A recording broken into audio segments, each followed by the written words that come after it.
বাংলাদেশের টি-20 দলে এবার বড় চমক, নেই মুস্তাফিজ, নেই তাসকিন, এমনকি বিশ্রামে রাখা হয়েছে গতি তারকা নাহিদ রানাকেও। তাহলে কার হাতে থাকবে পেস আক্রমণের দায়িত্ব? ঠিক এখানেই এসেছে এক নতুন নাম, আব্দুল গাফফার সাকলাইন। প্রথমবার জাতীয় দলে ডাক পেয়েই আলোচনার কেন্দ্রে এই পেস অলরাউন্ডার। বিসিবি কি তবে ভবিষ্যতের দল গড়ার পথে হাঁটছে, নাকি বড় কোনো পরিকল্পনার শুরু এটি? নিউজিল্যান্ড সিরিজের স্কোয়াড ঘোষণায় ঘিরে এখন সবচেয়ে বড় প্রশ্ন, এই নতুন মুখরা কি বদলে দিতে পারবে বাংলাদেশের টি-20 গল্প? চলুন জেনে নিই বিস্তারিত।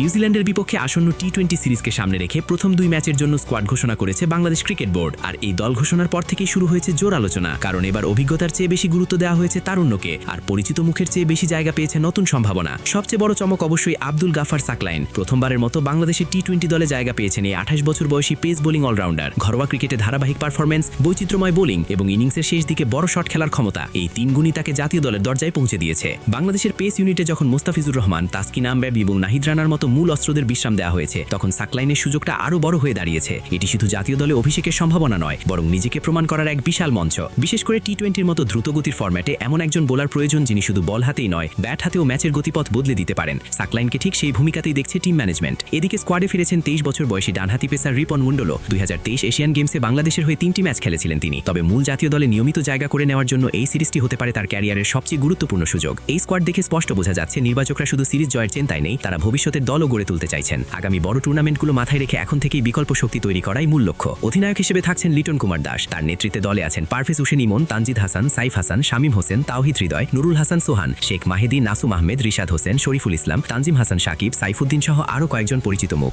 সহ অধিনায়কের দায়িত্ব দেওয়া হয়েছে সাইফ হাসানকে, যা অনেকের কাছে একটি গুরুত্বপূর্ণ বার্তা। অর্থাৎ শুধু বর্তমান নয়, নেতৃত্বের ভবিষ্যৎ নিয়েও ভাবছে বিসিবি। আগামী 27 এপ্রিল চট্টগ্রামের জহুর আহমেদ চৌধুরী স্টেডিয়ামে শুরু হবে 3 ম্যাচের এই সিরিজ। ঘরের মাঠে নিউজিল্যান্ডের বিপক্ষে সবসময় বাড়তি উত্তেজনা থাকে, তবে এবার সেই উত্তেজনা আরও বেশি, কারণ দর্শকদের চোখ থাকবে নতুনদের ওপর। সাকলাইন কি প্রথম সুযোগে নিজেকে প্রমাণ করতে পারবেন? রিপন কি ফিরেই জায়গা পাকা করার ইঙ্গিত দেবেন? আর অভিজ্ঞ পেসারদের অনুপস্থিতিতে বাংলাদেশ কতটা শক্তিশালী থাকবে? এই প্রশ্নগুলোর উত্তর মিলবে খুব শীঘ্রই। একটা বিষয় নিশ্চিত, এই সিরিজ শুধু একটি দ্বিপাক্ষিক লড়াই নয়, এটি বাংলাদেশের ভবিষ্যৎ টি-20 দলের ভিত্তি গড়ারও শুরু।